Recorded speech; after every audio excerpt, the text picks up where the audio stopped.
Brett, I can't actually let you go without asking you about your time in England, because you came over to Wigan and you were a phenomenon back then. What do you remember about playing in England and Wigan back in the 80s? Well, look, I'd been to England in '82 on a kangaroo tour, and then and obviously when you're on a kangaroo tour, you're with a lot of footballers, you're staying in motels, and then I had the opportunity to go and play at Wigan, and I wasn't 100% sure. To be honest with you, I wasn't that keen to do it.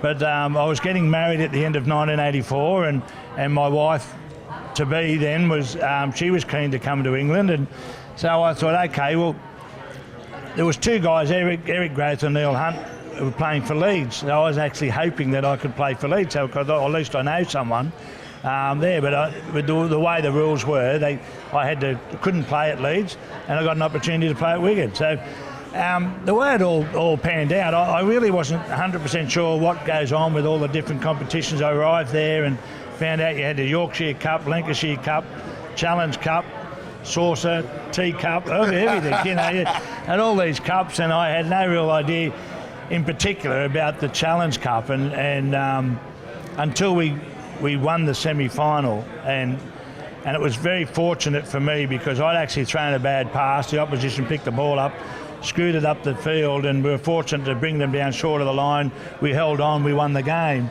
and it wasn't until we were in the change rooms after the game that I realised just how big this Challenge Cup final was going to be. And you know, I had a great time over there at Wigan. The people were great, and I made a lot of good friends. The guys that I played with, you know, and I still have great memories. I've actually got it on DVD, the Challenge Cup final, and every now and then I'll put it on. 85. Yeah. It's considered to be the best Challenge Cup final of all time, even now to this day. What do you remember about that game? Oh, mate. Like before the game, what happened before the game?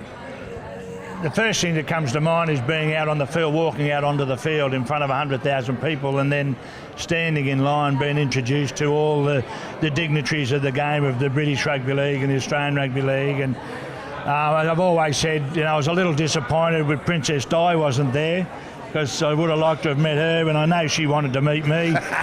But yeah, that was probably one of the big things I remember, being out there, and then obviously, you know, I got a little bit of bad publicity because I had my hands in my tracksuit top, had them in my pockets. They thought it was a sign of disrespect, but that was just me. I didn't know what to do with my hands. I just put them in my pockets and just shook hands with everyone as they come along, and they were all happy to have a bit of a chat with me, you know. But once the game started, well, you know, I mean, that's what I thought. That's what I'm there for, to play rugby league. And you know, we struggled at times. We got in front. We let Hull come back just after half time, and then we were able to get back in front again and hang on. But a great experience. I really enjoyed it. It's some wonderful memories playing at Wembley Stadium, and even back at Central Park. I think it was probably 2 days later we arrived back at Central Park, and the club had invited my mum and dad to come over and watch the game, and that's nice. Yeah, that's class. That was great, you know, and they'd never been outside of Australia at that stage, but we had to take them to the airport that day when we arrived back at Central Park, and I remember going up into the boardroom and out onto the balcony and looking, and I could not see a blade of grass.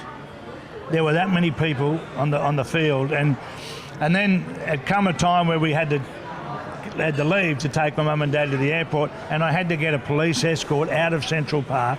We could not move, and it was phenomenal. I've never experienced anything like it before and since, and it was an amazing day, and both playing at Wembley and being back at Central Park. It was just absolutely fantastic. It was some wonderful memories, and unfortunately we had to play, I think, a week later in the semi-final of the Premiership, and we got beaten by St Helens, so that was a little disappointing. But to me, the Challenge Cup final, that was the ultimate in British Rugby League, and to be able to win that at my first time trying, and also walk away with a Lance Todd trophy, some very special memories. And the try you scored, when you wrapped around, you weren't even aiming to score. You were looking for somebody else. Yes, I was looking for Henderson Gill, and hopefully he sees this and realises, Gilly, I was looking for you, and he was another 10 or 15 metres behind me, and I've looked and thought, well, I'm going to have to keep running, and I